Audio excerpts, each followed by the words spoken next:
येषामपि निराकारं ज्ञानम अप्रत्यक्षं तेषामपि ज्ञानवशेन विज्ञेयावगतिरिति ज्ञानम अत्यंतं प्रसिद्धं सुखादिवदेव इत्यपि गंतव्यम्।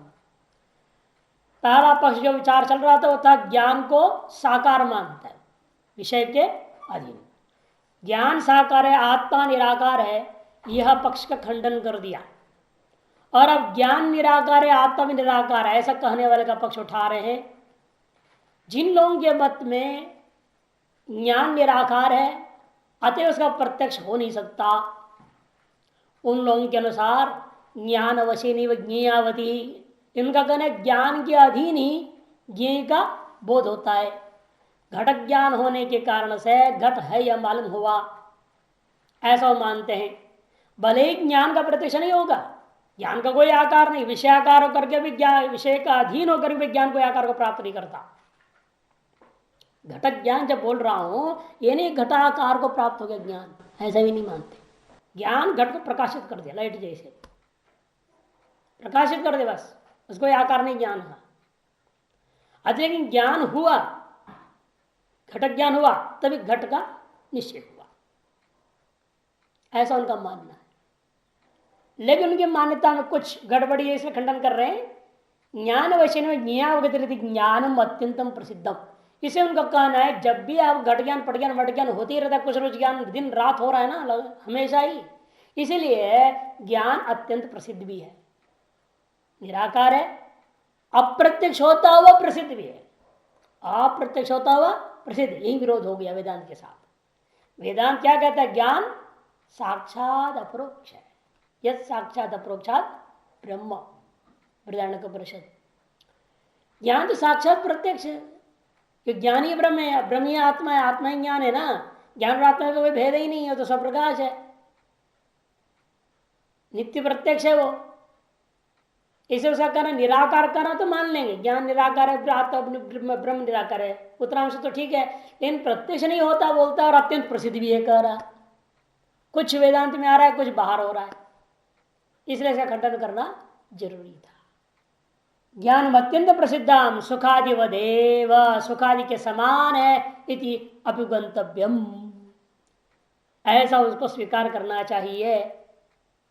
अनाकार होता हो भी, लेकिन वो करेगा क्या इसके लिए? वो अनुमान करेगा। लेकिन एक और समस्या है, जो प्रत्यक्ष नहीं मानेगा फिर ज्ञान ने घट को प्रकाशित किया कैसे मालूम होगा आपको? तो क्या अनुमान करूंगा? ये सुख का भी तो अनुमान ही होता है ना। धर्म और अधर्म क्या है? पुण्य पाप, अनुमान होता है। किसने आज तक धर्म और पुण्य को देखा नहीं है, किसने पाप को भी देखा नहीं है। आप जब कर रहे हैं तो समझेंगे हाँ ये तो बहुत पुण्य कर रहा है, क्या पता उल्टा हाथ फेर रहा है और दूसरे का जो है मौत के लिए जब कर रहा है, और आप समझेंगे धार्मिक है, पुण्य कर रहा है। सब पता तो चलता नहीं ना कौन कैसे जप रहा है, सीधे जप रहा है कि उल्टा जप रहा है।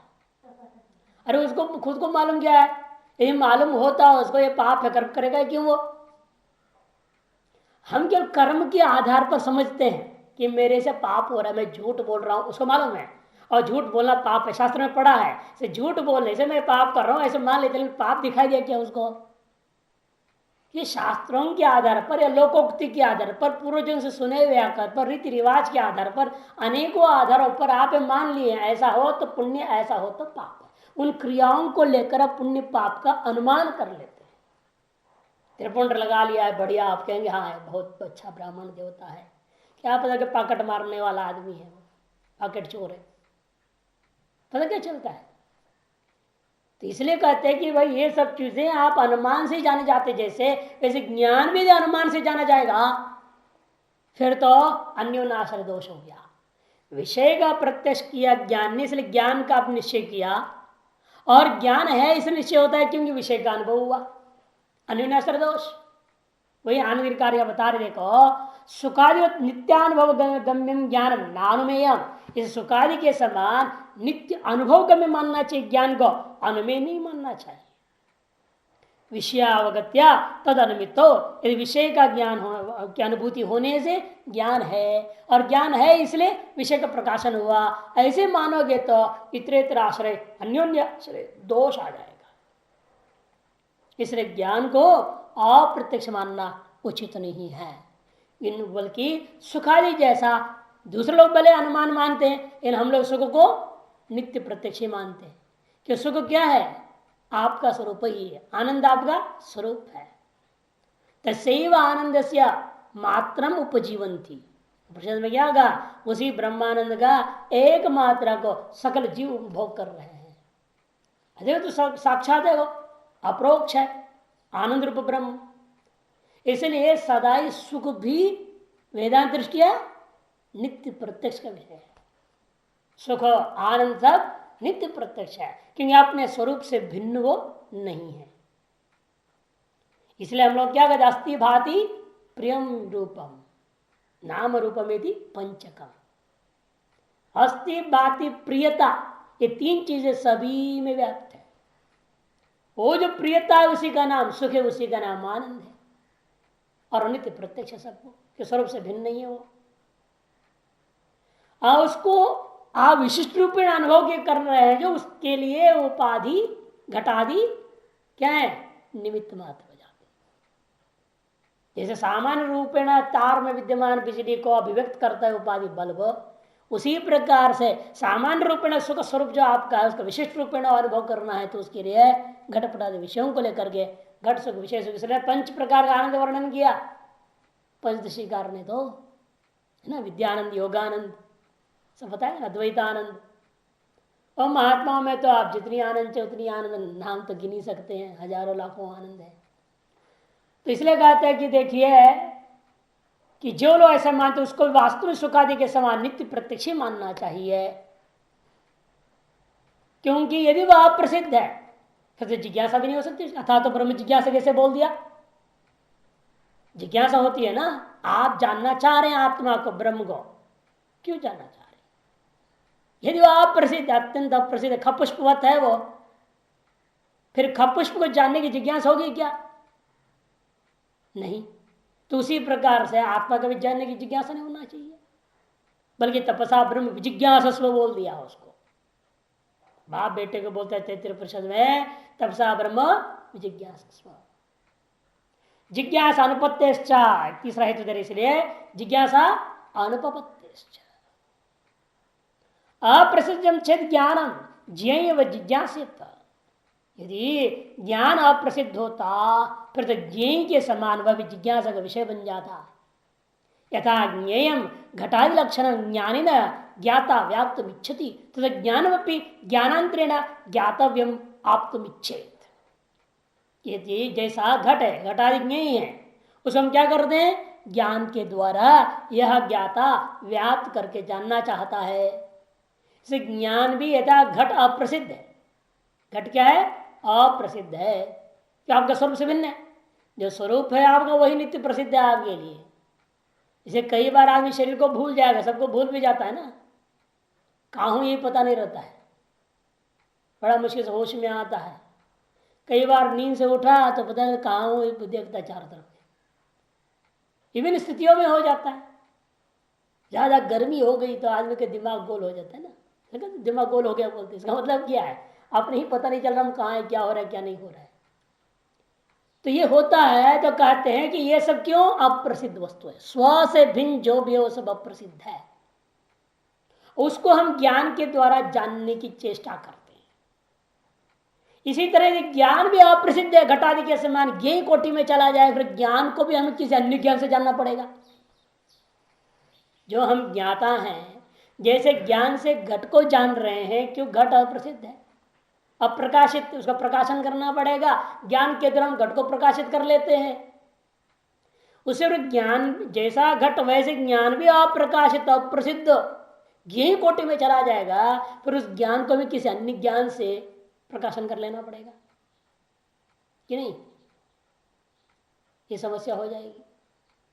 फिर वो जो ज्ञान, जिसने ये ज्ञान को प्रकाशन किया, पहला ज्ञान को जब प्रकाशन किया दूसरा ज्ञान ने, वह ज्ञान भी पूछूंगा प्रसिद्ध है क्या, प्रसिद्ध है, प्रत्यक्ष क्या, प्रत्यक्ष है, प्रसिद्ध का मतलब प्रत्यक्ष है, साक्षात अपरोक्ष है, अप्रसिद्ध माने अप्रत्यक्ष। क्या मानेंगे आप, वो भी कहेगा अपरोक्ष अप्रत्यक्ष ही है, फिर उसको जन्म फिर और ज्ञान लानी पड़ेगी, तो अनवस्था दोष हो जाएगा। आत्माश्रय अन्योन्याश्रय है ना, चक्र और अनवस्था, आत्माशर दोष होता है स्वयं से स्वयं को जानेगा ज्ञान, फिर तो आत्माशर दोष होगा, स्वयं करता स्वयं कर्म। और इस ज्ञान से दूसरे ज्ञान को, उस दूसरा से पहले वाले को जाना तो अन्योन्याश्रय। पहले से दूसरे को, पहले को दूसरे से जाना और दूसरे को तीसरे से जाना और तीसरे से पहले को जान लिया आपने, वो स्थिति जब होती है तो वहां चक्रक दोष है। फिर और आगे तीसरे से चौथा, चौथे को पांच, पांच से जाएंगे तो अनवस्था दोष हो जाएंगे। इसलिए कहते हैं कि ये तो हो नहीं सकता है आपका ज्ञानोपि ज्ञानांतरेण ज्ञातव्य आप तुम इच्छेत न चैतदस्ती। लेकिन ऐसा लोग व्यवहार में नहीं देखने को मिला। घट को घट ज्ञान से जाना और घट ज्ञान को घट ज्ञान ज्ञान से, ऐसे कोई कहेगा? इसीलिए तो अत्यंत प्रसिद्ध ज्ञानम ज्ञाताप्यतएव प्रसिद्ध है। इसलिए ज्ञान क्या है? अत्यंत प्रसिद्ध है। और ज्ञान से अभिन्न होने के नाते वह ज्ञाता भी अतएव अत्यंत प्रसिद्ध है। समझो, ज्ञाता और ज्ञान में वेदांतानुसारण कोई भेद नहीं। वृत्ति ज्ञान में भी उपाधि है केवल। वृत्तिवच्छिन्न चैतन्य जो उपहित है, चैतन्य विशुद्ध, वो अपने आप में तो क्या है? वो प्रसिद्ध है। तस्मात् ज्ञाने यत्नो न कर्तव्य। इसे ज्ञान पाने में कोई यत्न करने की जरूरत नहीं, वो तो आप ही हैं। किंतु करना क्या है फिर? अनात्मनि आत्मबुद्धि निवृत्त होगा प्रयत्न कर्तव्य। अनात्मा में जो आत्मबुद्धि है, अज्ञान में जो ज्ञान की बुद्धि हो रखी है, ये निवृत्त करना जरूरी है। अपने अज्ञान को लेकर के मैं ज्ञानी हूं समझ बैठा, आप वेदांत आचार्य हैं, मैंने अभी अज्ञानी ही है।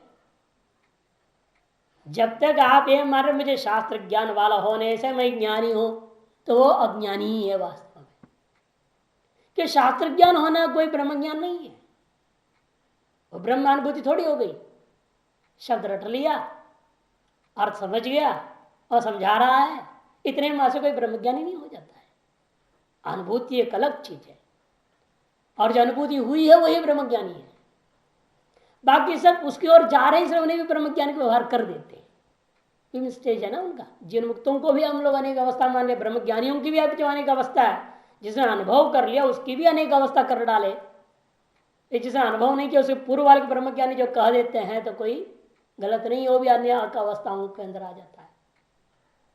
इसलिए कहते हैं वास्तव में क्या है? अनात्मा में जो आत्मबुद्धि, अज्ञान में जो ज्ञान बुद्धि, इसकी निवृत्ति में ही हमारा सारा प्रयत्न लागू होना है। तस्मात् ज्ञान निष्ठा सुसंपाद्या। इसे ज्ञान निष्ठा सुसंपाद्य है समझो। कहते कैसे संपादन करें ज्ञान निष्ठा को? अज्ञान निष्ठा को हटा करके ज्ञान निष्ठा पाना है। ज्ञान के लिए प्रयत्न तो नहीं करना। अविषय निराकार आत्मा ज्ञान निष्ठाया दुसंपादित भाव फलितम निगमयति। इसलिए अविषय होने के बावजूद भी, निराकार होने के बावजूद भी, अत्यंत प्रत्यक्ष होने के बावजूद भी, अज्ञान की वजह से, अविवेक की वजह से आत्मा कैसा हो गया? पहले बोल चुके ना, वो दुर्विज्ञ हो गया, अति दूर हो गया है ना, अप्राप्त के समान हो गया है। और वास्तव में सुविज्ञ है, वो आसन्नतर है, इत्यादि पूर्व में समझा चुके हैं। लेकिन यह अज्ञान को भगाएं कैसे? अनात्मा में जो आत्मबुद्धि हो गई है, इसे दूर कैसे किया जाए? सेयं ज्ञान से परानिष्ठा उच्यते कथम कार्य। वह जो ज्ञान की परानिष्ठा आपने कहा, वह किस प्रकार से किया जाए? वह क्रम बताइए, साधन क्रम क्या है? कैसे कैसे हम अपने इंद्रिय, मन, बुद्धि, अहंकार आदि वृत्तियों को नियंत्रण में रखकर किस तरह से संचालन करेंगे तो यह गाड़ी अपने घोड़ों सहित सही जगह पहुंच जाएगा? ये हमें तरीका बताइए। तब उसके लिए आरंभ कर रहे हैं भगवान। बुद्ध्या विशुद्धया युक्तो धृत्यात्मानं नियम्य च शब्दादीन विषयान् त्यक्त्वा रागद्वेषौ व्युदस्य च। जाके बहुत आगे जाके ब्रह्म भूयाय कल्पते 53 में 3 श्लोकों में पूरा क्रम बताने जा रहे हैं। बुद्धिया विशुद्धया, विशुद्ध बुद्धि से कह दिया। विशुद्ध बुद्धि का मतलब क्या है? संशय और विपर्य से रहित बुद्धि का नाम विशुद्ध बुद्धि। क्योंकि क्रिया में ही विकल्प होता है और वस्तु में संशय हुआ करता है।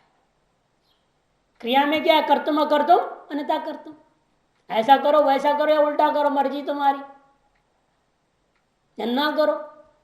क्रिया में तो स्वतंत्रता है आपका, वहां विकल्प है आपके सामने में, करना न करना, विपरीत करना, मर्जी आपकी चलती है। इन वस्तुओं में चलेगा मर्जी, ये घट है विपट है, विपट नहीं भी है, घट भी है, घट नहीं भी है, ऐसे बोल सकते घट नहीं उल्टा है, ये कुछ और है, ये वस्तु तो घट है तो घट ही है, उसमें कुछ नहीं कर सकते आप। उसी गुणों के बारे में, परिमाण के बारे में बोल नहीं सकते आप, ये 6 फुट भी हो सकता है, 7 फुट भी हो सकता है, 5 फुट भी हो सकता है, ऐसा नहीं हो सकता। अरे जो है तो 6 इंची का है तो 6 इंची ही रहेगा वो घड़ा। नापने लग जाए तो बढ़ जाएगा कभी, और दूसरा कोई नापे तो घट जाएगा कभी, ऐसा होगा क्या उसमें? वस्तु में विकल्प संभव नहीं है, लेकिन वस्तु में संशय हो सकता है। स्थान हुआ, पुरुष हुआ, वस्तु में ही होगा, क्रिया में नहीं। ये दौड़ रहा है कि बैठा है, ऐसा शंका होगा क्या? अरे दौड़ रहा है तो दौड़ रहा है, बैठ रहा है तो बैठ रहा है, वहां संशय का मामला नहीं है। क्रिया में संशय नहीं, क्रिया में विकल्प है। वस्तु में विकल्प नहीं तो वस्तु में संशय है। और आपने आत्मा को क्रिया विशिष्ट वस्तु माने कारण से आत्मा के विषय में आपका संशय विकल्प दोनों हो जाते हैं। समस्या तो ये होती है, इसलिए कहते हैं संशय विपर्य रहित। और आत्मा के विषय में और बात बनती है, विपरीत ही नहीं, असंभावना भी बैठा हुआ है दिमाग में। विपरीत भावना और असंभावना, इन दोनों से रहित अहम ब्रह्मास्मि दृढ़ निश्चय होना, 1:4 में कहा हुआ अहम ब्रह्मास्मि, वह दृढ़ निश्चय रहना, यही विशुद्धया बुद्धिया, जिसको पूर्व में गीता में सात्विक बुद्धि करके वर्णन किए। बुद्धि भी 3 प्रकार की थी ना, सात्विक बुद्धि अपनाना है। और धृत्या, धृति भी कौन सी लेनी? सात्विक धृति, जो 18वां अध्याय के 33वें श्लोक में यहां भी कहा था धृति के बारे में, 716वें पृष्ठ में। उनके आत्मान नियम में धृति और विशुद्धि से युक्त बुद्धि के द्वारा मन का नियमन करके, मन का नियंत्रण करके। बुद्धि क्या है? सारथी। मन क्या? लगाम। ये वर्णन किया ना कठोपनिषद में। और रथी जीवात्मा। जब बुद्धि रूपी सारथी ठीक हो, वो लगाम मन को ठीक कंट्रोल में रखेगा, नियंत्रण में रहेगा मन। और मन नियंत्रण में है तो अपने आप आगे जो लगाम जिससे जुड़े हुए हैं, घोड़ों से, इंद्रियों से, वो अपने आप नियंत्रण में रहेगा। जब इस तरह से पूरा नियंत्रण में रहेगा तो शब्दादि विषयांश त्यक्त्वा, शब्द आदि विषय जो अशास्त्रीय शब्द है और शास्त्रियों में भी जो अवेदांत, उसको भी त्यागना पड़ेगा। शास्त्रों में भी अवेदांत शास्त्रों को सबको छोड़ना पड़ेगा। जितने कर्म और उपासना वगैरह था वह सब धीरे धीरे छूट जाएगा। करते करते करते विरक्त होकर की स्थिति में आएगा वो। उन सबको करने से बुद्धि ऐसी स्थिति में पहुंच रही है, विशुद्ध हो गई है। ऐसे सात्विक धृति है, नहीं तो राजसी धृति तामसी धृति होती। राजसी बुद्धि तामसी बुद्धि है ही लोगों के पास। कर्म जड़ा, उपासना जड़ा, भक्ति जड़ा कहा जाता है इन लोगों को। इसे शब्द आदि विषयांश त्यक्त्वा, और शब्द विषयों को तो त्याग दे, भीतर में राग द्वेष रहे तो फायदा नहीं। इसे राग द्वेष विदस्य च, राग और द्वेष इन दोनों को भी त्याग करके आगे और क्या करना है अगले श्लोक में बताएंगे। भाष्यम बुद्धिया अध्यवसायत्मिका, बुद्धि क्या है? बुद्धिया अध्यवसायत्मिकया निश्चयात्मिका बुद्धि। और निश्चयात्मिका बुद्धि कैसी होनी चाहिए? विशुद्धया। विपरीत निश्चय हो तो बेकार, असंभावना का निश्चय हो तो बेकार है ना, इसीलिए विशुद्धया जोड़ दिया। निश्चय तो सबके पास है, किसके पास निश्चय नहीं? सब निश्चय करके बैठे हुए, मैं ये हूं, मैं वो हूं, मैं ऐसा हूं, मैं वैसा हूं। सबके अंदर निश्चय तो है, लेकिन निश्चय विशुद्ध निश्चय नहीं, अविशुद्ध निश्चय, अशुद्ध निश्चय से निश्चयात्मिका हो, किंतु वो विशुद्धया। विशुद्ध का मतलब क्या? स्पष्ट करते भाष्यकार, माया रहित या युक्त, माया रहित होकर के रहना, ये तो ना अपने आप को अंदर से मान रहे हैं, हम ब्राह्मण हैं, हम क्षत्रिय, हम वैश्य, ये हम वो हैं, और बात नहीं कि हम तो कुछ नहीं है। बहुत आते हैं, मेरे पास कोई अहंकार नहीं, हम तो बहुत सीधे साधे हैं बोल देते हैं। और जो एक चोट मारो तो पता लग जाता है कितनी अहंकार है। कहना तो आसान होता है ना, हम अहंकार रहित हैं। तीसरे कहते हम तो भाई हमारे पेट में तो कोई बात नहीं, हम तो बिल्कुल साफ। और कितना मल है, बात क्या मल है ये बात पता चलता है। समय आने पर सामने सब कुछ आते हैं। इसलिए कहते हैं कि ऐसा बुद्धि होना बड़ा कठिन। विशुद्धया माया रहितया बुद्धिया युक्त संपन्नो करता है, उससे संपन्न होने चाहिए, सम्यक प्राप्त हुआ हो, धृत्या धैर्येण। और कैसे होनी चाहिए बुद्धि? धृतियुक्ता बुद्धि होनी चाहिए। आत्मानं कार्यकरण संघातम नियम्य च। आत्मानं से लेना केवल मन ही नहीं, हम तो दृष्टांत घटा दे मन कहा, लेकिन वास्तव में पूरे ही ले लो सारा का सारा, क्योंकि आगे इंद्रिया वगैरह बोला नहीं ना इन्होंने। आत्मानं के बाद इंद्रिया नहीं कहा, शरीर नहीं कहा, सीधे शब्दादि विषयास्तिकता बोल दिए हैं। इसीलिए बीच का सारा लेना है, मन इंद्रिया शरीर, इन सब को नियमन करके, नियम्य च नियमनं कृत्वा वशीकृत्य, इन सब को अपने वश में करके, वशीकृत्य। शब्दादि शांति शब्दाद्य तान विषयां त्यक्त्वा। शब्दादि मैंने कौन है? वो शब्दादि है, शब्द है आदि में जिनका पांचों विषय, अथवा दसों को ही ले सकते हैं। दसों का नियंत्रण भी होता है ना। अधिक लग शंका जाए, इतना पानी क्यों पिए, बार बार भजन से उठ के जाना पड़ जाए, ऐसे काम क्यों? जितनी जरूरत है शरीर को उतनी पिए है, ज्यादा ना पानी पिया जाए, ज्यादा ना खाना खाया जाए। युक्त आहार विहार से युक्त चेष्ट से कर्मसु, कहा है ना पहले, युक्त स्वप्नावबोध से योगो भवति दुख। सब संयमित हो, आहार भी संयमित हो। इतना खा लिया, सो रहे दिन में, जब देखो तब सो रहे, पाठ में सो रहे, इतने क्यों खा रहे हैं कि बारंबार सो रही, नींद आते रहे, नींद आते रहे। क्या फायदा इतना तमोगुण को बढ़ाकर? कम खाओ, मर थोड़ा जाएगा आदमी। सवेरे शाम 2 बार वैसे ही खा रहे बेफालतू के। नियंत्रण में होना चाहिए। अपना पेट अपने आप नाप लो, आधा पेट खाओ। योग शास्त्र क्या कहा? आधा पेट खाना चाहिए, पूरा पेट कभी खाने नहीं चाहिए। और आधा पेट खाए उसको कभी नींद आ ही नहीं सकती, दिन में नहीं आ सकती कभी नींद। ये शास्त्र की भी क्या विधान है, उसमें लिखा है, इसने भोजन ग्रहण विधि के अंत में लिख दिया है। शास्त्र में क्या कहता है? भोजन खाने के बाद लेट जाओ शवासन में, सीधे लेटो शवासन, 8 श्वास चलने दो, गिनो सब, चलाना नहीं है, पेट में दर्द हो जाएगा, भोजन अंदर बैठा है। अन्य भगवान को क्यों कष्ट देना? अपने श्वास जो चल रहा है सामान्य, वो सामान्य श्वास को ध्यान देना, 8 श्वास गिन लेना। फिर दाहिने करवट हो जाओ, 16 श्वास, फिर बाएं करवट हो जाओ, 32 श्वास, फिर उठ के खड़े हो जाओ, अपने काम करो। इतने में सारा भोजन सेटल हो जाएगा। 64 कितना, 32 और 16 48 और 8 56 श्वास। इतने में आपका भोजन अंदर सम्यक सार से युक्त होकर के पचने लायक बिल्कुल सही हो जाएगा, न नींद आएगी न कुछ। आधा पेट निर्णय कैसे लेना? एक दिन गले तक खा लेना, खूब भूख लगे, सवेरे नाश्ता नहीं, चाय नहीं, पानी नहीं, कुछ मत लो, खूब भूख लग जाए तब खाना, और फुल खाना। तब समझना कि ये जो आपने लिया उस दिन 12 रोटी खाए, 15 रोटी खाए, 20 रोटी खाए, जितना भी खाए, वो आपका पूरा पेट आग दला था, गर्दन था। अब कम से कम उससे आधे से शुरू करो, उतने का आधा, 20 रोटी का 10 रोटी से शुरू करो ना। यही उतना 10 रोटी में यहाँ तक भर जाए तो 5 ही रोटी खाना। ये भी हम छूट दे रहे हैं अत्यधिक खाने के लिए, ये मैक्सिमम है वास्तव में। सामान्य भोजन क्या है आपके पूरा पेट का मतलब होता है सवेरे आपने उठा पानी पिए, 2 गिलास 3 गिलास पानी पीना चाहिए।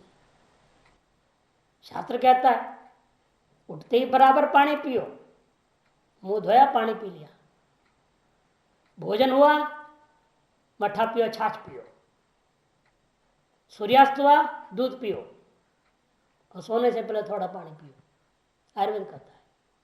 सवेरे पानी पिए, भोजन 7:30 तो नाश्ते की वजह खास जरूरत नहीं है। 12 बजे भोजन खाते थे तो थोड़ा नाश्ता कर लिया, उसके बाद जब 12 बजे भोजन करें तब फुल पेट खाना पूरा।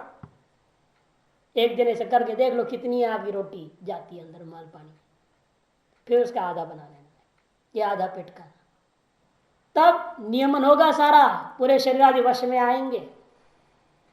नहीं तो वश में कुछ नहीं आने वाला, आप उसके वश में हैं, वो आपके वश में थोड़ी आएगा फिर इंद्रियां। लेकिन कितने बार सुन चुके, कितने करते हैं। और नाम जप करते हुए खाना, मौन पूर्वक रहना, विधि है, ये शास्त्र का विधि है उत्तर उत्तर आगे बढ़ने के लिए। जो नहीं कर रहा है मैंने, वो नहीं चाहता है आगे बढ़ना, भले मुंह से बोलते हैं मैं मोक्ष चाहता हूँ, लेकिन कर रहा कुछ नहीं। फ्री में मिल जाए मोक्ष, वो भी फ्री में चाहते हैं। मोक्ष भगवान फ्री में दे दे, हम अपना खाए पिए सोच रहे हैं, भगवान की चट तुमके मुंह में डाल दे मोक्ष को। सब चीज फ्री में चाहते ना, धर्मार्थ चिकित्सालय में जाएंगे, धर्मार्थ हर चीज फ्री में चाहिए, तो ये भी फ्री में चाह रहे हैं, इसलिए मेहनत करना नहीं चाहते।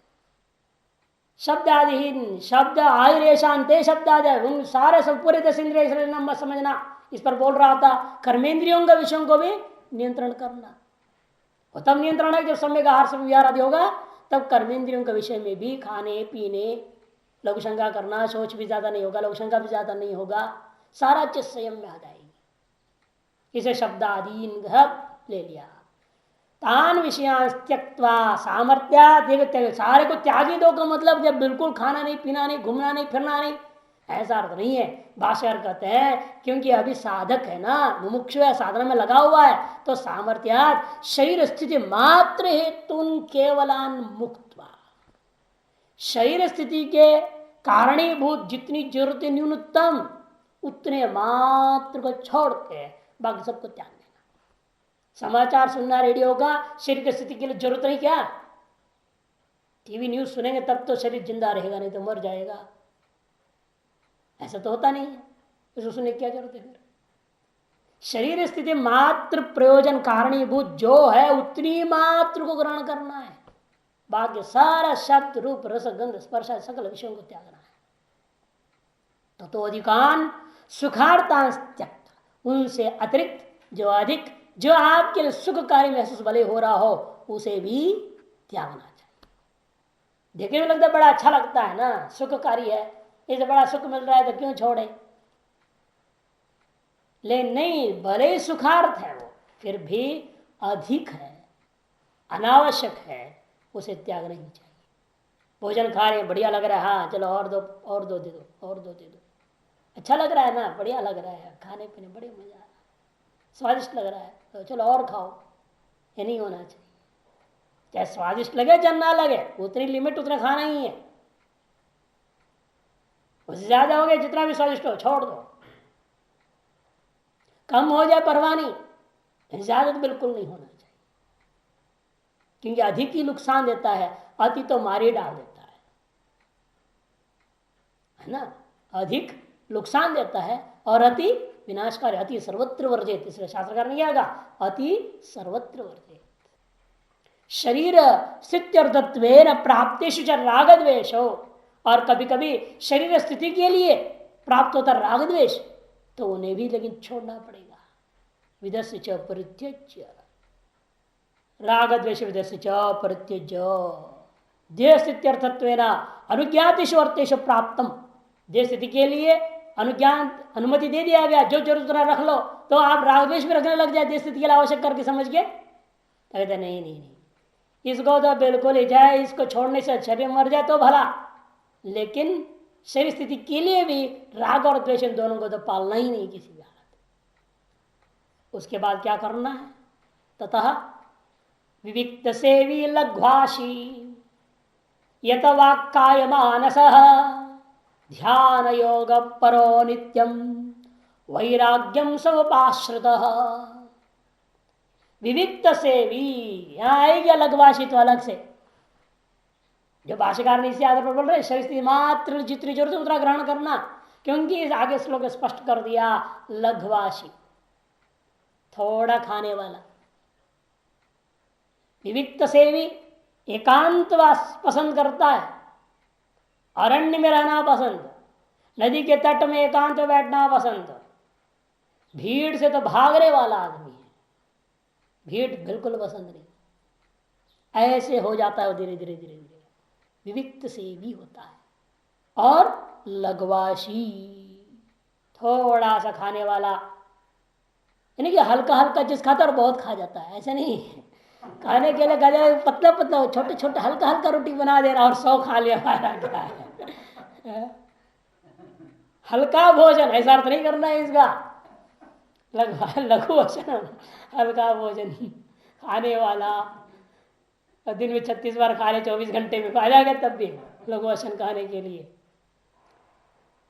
तात्पर्य है कि न्यूनतम भोजन शरीर स्थिति के लिए आवश्यक जितनी है उतनी में से अधिक बिल्कुल नहीं खाना चाहिए। यतवा काय मानस, और वाणी शरीर मन तीनों का पूर्ण संयम होना चाहिए। ऐसा यति का विशेष सब प्रथमांत वित्त सेवी यति है, लघवाशी यति है, यतवा काय मानसा यति है। ऐसा होकर के क्या करना है, ये सबको बांध बूंद के एकदम पूर्वांगानी व, है ना, जैसा खतरा महसूस हुआ तो क्या करता है कछुआ, अपने सारा हाथ पर अंदर समेट लेता है। वैसे द्वैत प्रपंच ये शरीर स्थिति के लिए आवश्यक औपनिषद शास्त्र से अतिरिक्त शब्द, इसी प्रकार से शास्त्र के अलावा अन्य रूप, वो सारी चीजें रूप रस प्रसाद विषयों को खतरा समझ करके इंद्रियों को जो अंदर कर लिया है, एकांत में बैठ गया है, अल्पतम भोजन से शरीर को संभाला हुआ है, और वाणी शरीर मन सारे संयम कर लिया, करके करना क्या है उसने, ध्यान योग परो नित्यम, नित्य ध्यान करे, नित्य योग करे, ध्यान योग पर। ध्यान हो भी किसका, विषयों का नहीं, बैठ गया और विषयों के चिंतन में लग जाए तो क्या फायदा। ध्यान तो विषयान पुरुष संगस्ते शुभ जाए थे, भगवान का विषय ध्यान होता है। इसलिए हम तो संसार में कोई ऐसे व्यक्ति नहीं जो ध्यान नहीं करता है, सब ध्यान करते हैं, इन ब्रह्म का ध्यान कोई कोई करता है। विषय ध्यान, स्त्री ध्यान, पुत्र ध्यान, ये ध्यान वो ध्यान, सब ध्यान ही है, वो तो कर ही रहे हैं लोग। इसे ध्यान से आत्मस्वरूप चिंतन रूपा ध्यान, और योग से आत्म विषय ही योग समझना। इसलिए यह योग भी जो अष्टांग योग लेना है हमें, वह अष्टांग योग जो योगी याज्ञवल्क्य संहिता में वर्णन किया हुआ पातंजल योग सूत्र वाला अष्टांग योग नहीं लेना। पातंजल योग सूत्र वाला अष्टांग योग आपको रिद्धि सिद्धि से मिल जाएगा, निर्विकल्प समाधि में भी पहुंचा देगा, वहां भी लेकिन द्वैत भाव बनी रहेगी, क्योंकि उनके यहाँ अनेक आत्मवाद है ना। उस चिंतन को लेकर बैठेगा अनेक आत्मवादी रहेगा तो अद्वैत में कैसे पहुंचेंगे आप, अद्वैत नहीं पहुंच पाएगा। इसे योगी याज्ञवल्क्य संहिता में जो वर्णन किया गया है, वो जो आसन प्राणायाम धारणा ध्यान समाधि उसका अभ्यास करना है, वह योग परत्व न कर्तव्य, वही हमारा उस योग पर का मतलब क्या, वही मेरा परम कर्तव्य। तादृश ध्यान और योग ही मेरा परम कर्तव्य समझ कर गए, उसके अलावा अन्य साधन को महत्व नहीं देना। परत्व का मतलब क्या, महत्व देना। जिसको आप महत्व अपने हृदय में मानते हो वह वस्तु का चिंतन हमेशा होता है। जिसको आप महत्व दे रहे हैं उसकी चिंतन होगी, और उसका वियोग एक क्षण के लिए भी आपको पसंद नहीं होता, या नहीं। आप देख लीजिए, लोग बाहर में देखने को मिलता है, जब पति पत्नी हो जाते हैं जब, और पति अपने ड्यूटी से थोड़ा लेट आ रहा है तब क्या होगा, वो जब पति 10 बार चक्कर काटेगी, घर के दरवाजे से अंदर, रसोई से दरवाजा, दरवाजे से रसोई, रसोई से दरवाजा, चक्कर काटती रहेगी 10 बार। और आज के जमाने में हो मोबाइल से कट फोन करेगी, कहाँ हो, अच्छा रास्ते में किधर तक पहुंच चुके हो, होगा कि नहीं होगा ऐसा। आज के जमाने में तो मोबाइल है। और ऐसे भी देखा हमने, एक व्यक्ति था, उसके साथ कई बार इधर आते जाते आश्रम, पुराने आश्रम जब थे वहां, तो उस व्यक्ति का पत्नी तो कहीं भी हो जाएगा, हर 2 घंटे में एक बार खबर देना है पत्नी को, मैं अमुक जगह हूँ इस समय। फिर वहां से फोन आ जाकर तो कहाँ है, तो बड़ा दुखी होता था। मैंने दुखी क्यों हो रहा है, ऐसे अनन्य भाव वाली पत्नी कहाँ मिलेगी, तेरे भाग्य की बात है। तो अनन्य भाव में विराजमान है, तो वो अनन्य भाव आत्मा के प्रति हो, उसको कहते परत्व, महत्व उसके प्रति देना है। उस वस्तु आत्मा रूपी वस्तु के लिए स्वस्वरूप के प्रति महत्व बढ़ाओ, बाह्य वस्तुओं को त्यागना, इसको कहते परत्व। ऐसा है जो वो व्यक्ति, वह यति, वह सन्यासी, वह ध्यान योग पर कहते नित्यम। इन्हें कब होगा ऐसा, कैसे हो सकता है? एक ही रास्ता है, वैराग्यम सोपाश्रिता। जब तक विषयों के प्रति वैराग्य नहीं होता, वैराग्य का सम्यक प्रकार से अत्यंत सन्निहित होकर के आश्रित नहीं करेंगे, तब तक यह सब कुछ संभव ही नहीं है। से वैराग्य भी अनेक प्रकार का वर्णन किया, योग सूत्र वर्णन दो 4 प्रकार का वर्णन किया, उसे भी तीव्र, तीव्र, आसन इत्यादि वर्णन किया, मृदु, मध्य, तीव्र विभाजन, 9 विभाजन कर दी। अंत वाले को फिर मृदु मृदु, मृदु मध्य, ऐसे फिर विभाजन कर दिया। वैराग्य भी अनेक कोटि का है।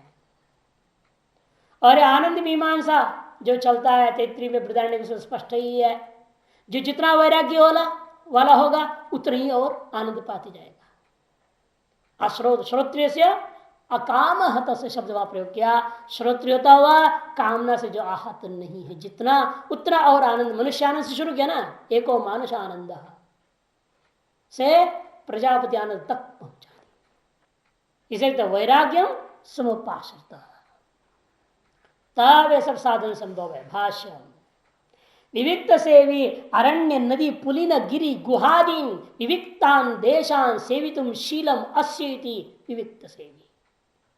विविक्त सेवी का मतलब अरण्य, नदी का तट, पुलिन नदी, पुलिन नदी तट, गिरी, गुहा मैंने पहाड़ या पहाड़ की गुफा आदि विविक्त एकांत देशों में ही, एकांत स्थानों को ही सेवन ग्रहण करके रहने के स्वभाव है जिसका, उसे कहते विविक्त सेवी।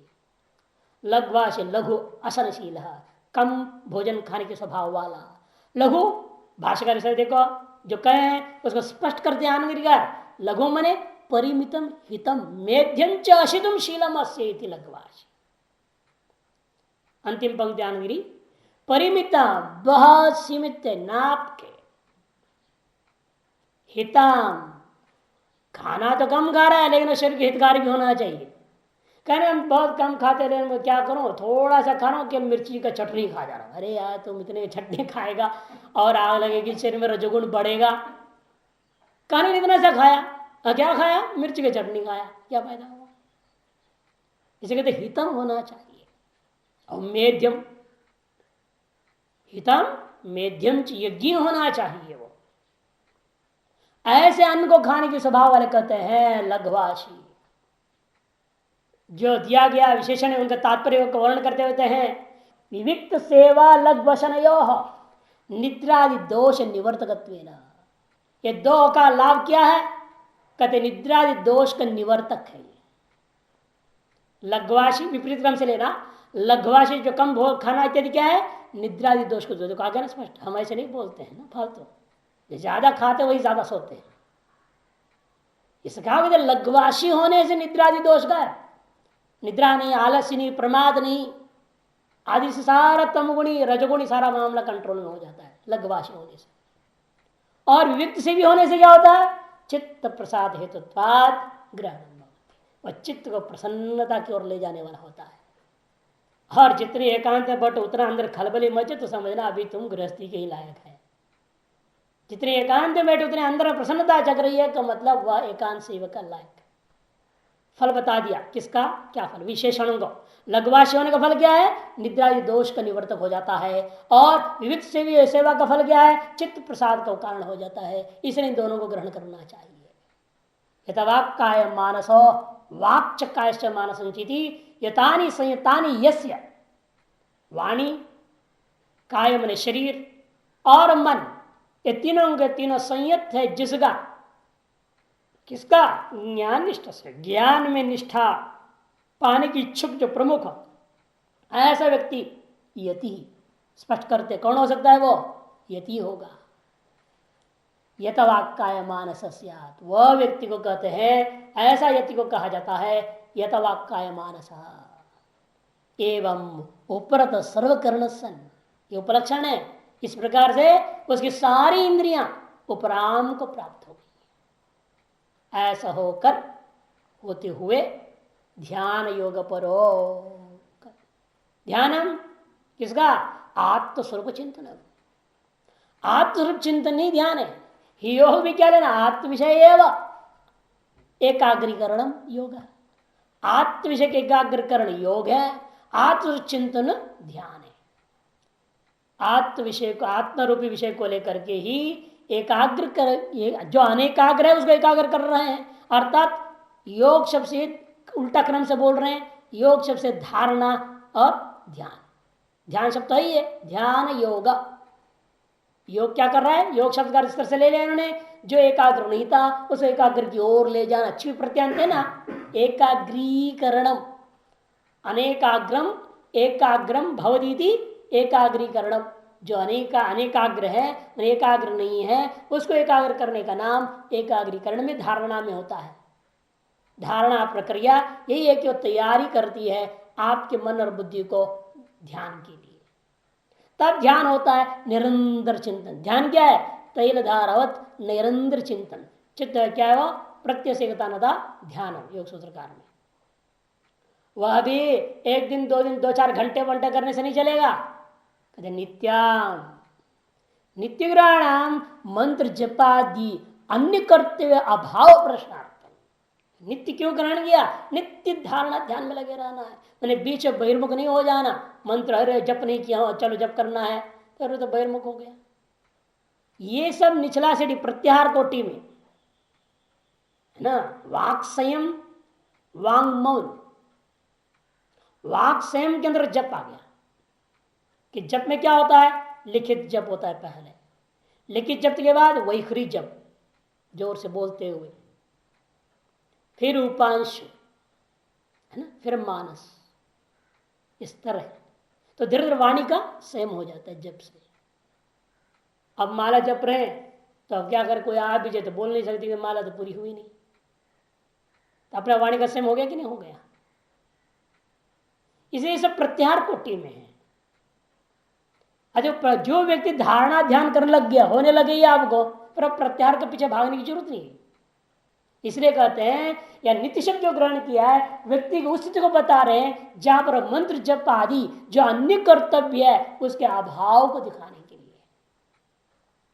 वैराग्यम, विराग भावो वैराग्यम। विराग की भाव का नाम वैराग्य, विराग स्वरूप का नाम वैराग्य है। क्या है वो विराग? राग रहित होना, किनके प्रति राग रहित होना है? दृष्टा दृष्टेश विशेषो वैतृष्ण्यम समुपाश्रित सम्यक उपाश्रित नित्यमेव। यहां पर नित्य जुड़ेगा दृष्ट और अदृष्ट विषयों में।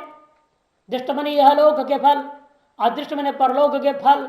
उन सभी विषयों में विगत तृष्णा है जिसका ऐसे को होकर के उपाश्रित नित्य सम्यक प्रकार पूर्णतया अत्यंत सन्निहित होकर के आश्रित है, जो सम्यक उपाश्रित है, जो और वे कितने देर? कद नित्यमेव, हमेशा ही विरक्त रहना। कुछ दिन के लिए विरक्त हो गया, बाद में पुनः सरक्त हो जाए, वो फायदा नहीं। नित्य में विरक्त होना चाहिए इत्यर्थः। प्रोग्राम से काम करो ही नहीं तो, हमारे गुरु जी कहते प्रोग्राम करो, माइंड को प्रोग्राम में डाल दो, पहले से डाल दो, अभी सोच लो आगे क्या क्या करना है। जैसे गुरु जी उन्होंने किया ना, 20 साल उन्होंने निश्चय कर लिया, 20 साल घर में। जैसे उनकी बुद्धि 10वीं उम्र में उन्हें निर्णय ली थी, मुझे 20 उम्र से एक दिन फालतू इस घर में नहीं रहना। 19वीं में पूरी हुई, 20वीं उम्र में जाती घर छोड़ जाना। अब पहले सब पता लगाते रहे साधु कहाँ कौन कहाँ कैसे कैसे। अल्मोड़ा से सीधा ऋषिकेश पहुंच गए, शिवान जी के पास चेड़ा बन गया। यहाँ भी तय कर लिया अधिक से अधिक मुझे गुरु आश्रम 20 साल से एक दिन फालतू नहीं लगाना। लेकिन गुरु जी ने इनको 12 साल के बाद कहा जाओ समाधि चाहिए तो वहां जाने जाना। उनको पद दे रहे थे, उन्होंने पद होता, हमको तो कुछ अनुभव भी नहीं हुआ, हम काय को पद लेंगे। यानी यहाँ थोड़ा अनुभव होगा, आश्रम के अंदर बैठे बैठे तुम कोठारी फोठारी बने रहोगे, कहाँ से अनुभव होना है? धंधाबाजी में लगे रह रहे हो। समाधि चाहिए तो जाओ, विविक्त से भी लकवासी हो, जाओ। वो गए गंगोत्री छोड़ छाड़ करके, 12 साल के बाद ही चले गए। गुरु आश्रम 12 साल रहे। फिर उन्होंने निर्णय लिया, 20 साल हमने निर्णय लिया गुरु का, अब ये सारा संसारी गुरु का आश्रम मान लो, भगवान कहीं गुरु है, इसलिए सारा संसार ही मेरा गुरु आश्रम है, इसे कहीं एक जगह रहूंगा नहीं, घूमते ही रहूंगा, घूमते रहे। पूरी 20 साल होने तक रुके, जहां 20 साल लगी उसके बाद निश्चय किया अब एक जगह बैठना पड़ेगा। और मुंगेर बिहार में एक जगह है, वहां गोयंका जी ने सहयोग दिया, जो उनकी गुफा था गंगा किनारे, उसके अंदर बैठ गए। वहां वो बैठे, यहाँ पर शिवानंद जी शरीर छोड़े, वहां पहुंच गए शिवानंद।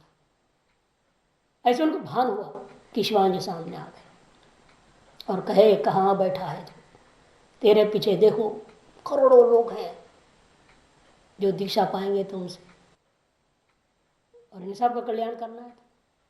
तो उन्होंने कहा आप क्या आदेश है? तो योग शिक्षा दो। तो इसलिए फिर उन्हें भी तय कर ले, फिर 20 साल मैं योग का प्रचार प्रसार करते रहूँगा, जितनी हुई सो हुई, नहीं हुई तो मेरी जिम्मेदारी नहीं। 20 साल उन्हें किया, आश्रम छोड़ दिया, एक छेड़ा को प्रेसिडेंट बना दिया, फिर घूमने लगे 1-1.5 साल तक। जो प्रेरणा होगी ईश्वर की देखी जाए। फिर वो पहाड़ों में चले गए, झारखंड के, वहाँ रह रहे हैं अभी। 80 हो गया तब बैठ गए वहाँ। अब कह रहे कि अब देखी जाए, शरीर जब तो जिंदा है मैं, आगे 20 साल घर का मैंने मर ही जाना है, इसे उससे आगे प्रोग्रामिंग की जरूरत है ही नहीं। ये प्रोग्रामिंग करना पड़ता है साधक को, तो ये नियमन करना पड़ता है। इसलिए कह रहे हैं यहाँ पर जो है कि वो सम्यक आसन किस प्रकार से होनी चाहिए कि वो केवल नित्य ही अंदर बनाए रखना है उस चीज को, नित्यम एवं इत्यर्थः।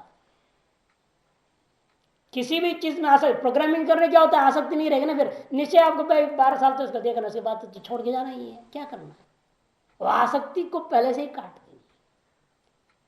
और लोग कह रहे मरने तक गद्दी दूसरे को देंगे नहीं, और मरने से पहले भी नाम भी नहीं लिखेंगे किसके नाम पर हो। ऐसे ही मर जाए बाद लड़ते बढ़ते रहे चले लोग आपस में गद्दी के चक्कर, ऐसे नहीं होना चाहिए। आसक्ति है थोड़ी, विरक्त थोड़ी है। नहीं लिख के जाए तो काय को लड़ेंगे, वो गुरु का चढ़ा ही नहीं, वो तो भाग जाएगा अपने आप, अपने आप जाएगा। फिर वो चढ़ा ही नहीं है ना, फिर तो चढ़ा है, फिर गुरु ने आदेश दिया अमुक को बैठे ना है पद पे, तो बैठ गया, हो गया। उसको मानना है तो मानो, नहीं तो जाओ वहां से, खाली करो, अपने बनाओ, खुद भी गुरु बनो, स्वयंभू गुरु। इसे कहते हैं नित्यम में वैराग्य समाश्रित होना चाहिए, तभी आगे की स्थिति पहुंचेगी। जो आगे क्या है बताएंगे।